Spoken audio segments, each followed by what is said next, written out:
Togruta female Ahsoka Tano was a Force-sensitive exile from the Jedi Order who, during the Clone Wars, assisted in the formation of several rebel cells against the Galactic Empire. Jedi Master Plo Koon found Ahsoka on a homeworld of Shili and took her to the Jedi Temple on Coruscant for training. After Anakin and Ahsoka fought together in the Battle of Christophsis, Ahsoka received the moniker Snips. Jedi Grand Master Yoda appointed her to be Anakin Skywalker's Padawan student when the Clone Wars began. Ahsoka was eager to prove herself. Anakin, who had a reputation for recklessness, and they had a rather difficult start as master and apprentice. Yet, they worked together to rescue Rada, the son of Crime Lord Jabba, and return Rada to his father, thus facilitating a crucial alliance between the Hutt clan and the Galactic Republic. Ahsoka, a commander in the Grand Army of the Republic, worked closely with Anakin and the 501st Legion's clone captain Rex to defeat the Confederacy of Independent Systems. On one of Ahsoka's first missions, Ahsoka defied instructions in her first leadership role during the Battle of Ryloth, losing her whole squadron of pilots, but she recovered and ultimately contributed to a triumph. Bounty hunters like Cad Bane and Aurora Singh were only two of the many adversaries she faced throughout her missions. Others included General Grievous and Asajj Ventress, an apprentice of the Sith. Growing into a capable commander, Ahsoka assisted the Republic in winning pivotal engagements like the Second Battle of Geonosis and the Battle of Mon Cala. The daughter, a Force user who embodied the good side, gave her life to resurrect Ahsoka after she perished in a sequence of events on Mortis. Ahsoka gained a wealth of experience both on and off the battlefield by leading a group of young Jedi to rebel against their Trandoshan captors, freeing a colony of Togruta from the clutches of the Zagarian slave empire, and advising the Onderon rebels, among whom were a close friend Luke Bonateri, as they overthrew the Confederacy and freed their home planet.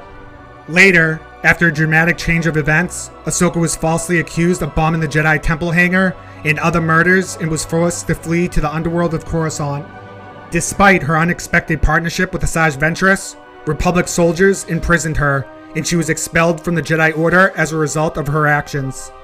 Anakin eventually unmasked Ahsoka's friend and fellow Padawan, Barriss Offee, as the real ringleader, sparing his former protege from a sedition conviction. However, the experience made Ahsoka's faith in the Jedi waver.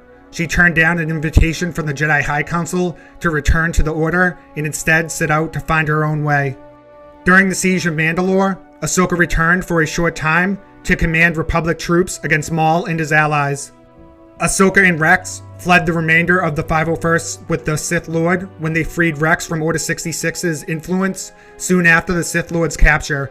She pretended to be dead and went into hiding as a result. Ahsoka would hide on Thebesca and Rada after the rise of the Galactic Empire, assuming the identity of Ashla. After Rada was abandoned, Tano joined Senator Bail Organa's expanded rebel organization. She took on the role of managing the intelligence network and was given the alias Fulcrum. Ahsoka, in her role as Fulcrum, she had data with many rebel groups, including Hera Syndulla's Spectres.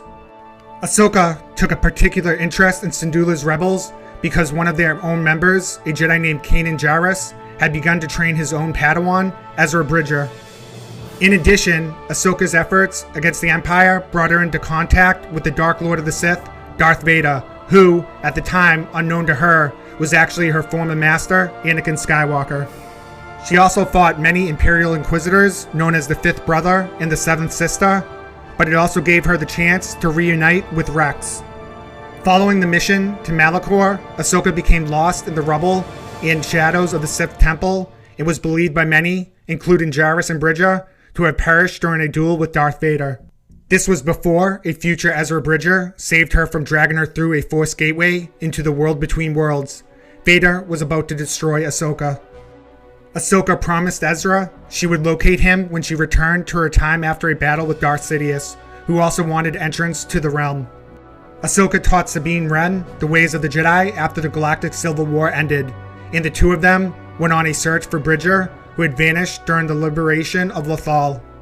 Ahsoka later journeyed to the city of Culloden on the forest planet Corvus, looking for information on the location of Grand Admiral Thrawn, who had disappeared alongside Bridger. Ahsoka later linked up with Mandalorian Din Djarin, who was on a mission to deliver the Force-sensitive youth Grogu to the Jedi in order to free the city from Elspeth's dominion. Ahsoka, after rescuing Culloden, turned down the opportunity to teach Grogu and instead sent Din Djarin to the planet Tython. She later visited Luke Skywalker at his new Jedi Temple and, when Skywalker found Grogu in his care following a summons from the Sea in the Stone, oversaw his training of the child temporarily. Ahsoka then went back to Lothal and enlisted Ren's aid in locating Ezra and the Grand Admiral Thrawn. Decades after Ahsoka first set out on her quest, her voice was among the many of the dead Jedi who helped lead the young Jedi Rey through the last battle of the war between the First Order and the Resistance. Ahsoka encouraged Rey to confront Darth Sidious once he had recovered. That ends this video. I was thinking of expanding more on Ahsoka and going further in depth with her character. Also, I was thinking of doing a Who Is series on Star Wars characters. What do you guys think? Leave a comment below. Thanks for watching. May the Force be with you, always.